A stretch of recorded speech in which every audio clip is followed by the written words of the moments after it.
میلاد النبی پہ جھنڈا لگاؤ میں تمہارے ساتھ ہوں، ہمارے علماء تمہارے ساتھ، لائٹنگ لگاؤ ہم تمہارے ساتھ ہیں، علماء تمہارے ساتھ ہے، جلوس نکالو علماء تمہارے ساتھ ہے۔ لیکن یہ کیا تم پٹاخے پھوڑنے لگے، تم کیک کاٹنے لگے، تم دل آزار نعرے لگانے لگے؟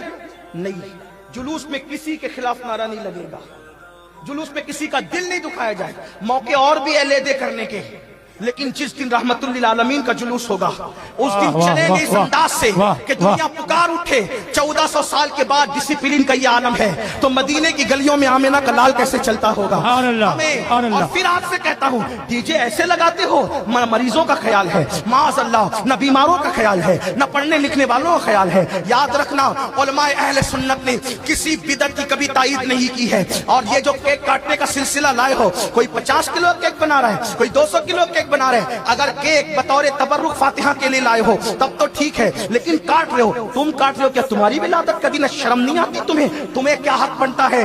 اگر عرف یہ ہے کہ ولادت جس کی کیک وہ کاٹے گا، اگر عرف یہ، حالانکہ ہمارے یہاں اس کو مانتے ہی نہیں، تو لیکن تمہاری ولادت ہے جو تم کیک کاٹے ہوتے تم کون ہو؟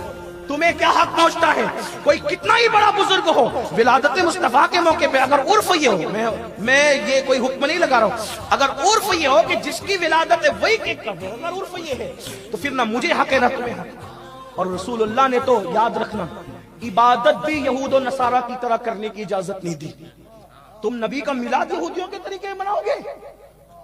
رسول اللہ ہجرت سے پہلے، توجہ کرنا دھیان دینا، میرے اور تمہارے نبی ہجرت سے پہلے سر میں مانگ نہیں نکالتے تھے، حضور کو مانگ نہ نکالنا پسند تھا، ایسے سر زلفیں سجاتے تھے، مانگ نہیں نکالتے تھے۔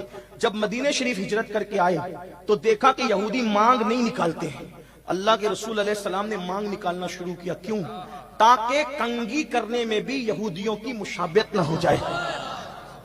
توجہ کریں، پھر دیکھا کہ 10ویں محرم کو یہود روزہ رکھتے ہیں، تو فرمایا یہ 10 کو کیوں روزہ رکھتے ہیں؟ وہ کہا موسیٰ علیہ السلام کو فرعون کے شکنجے سے نجات ملی اس لیے۔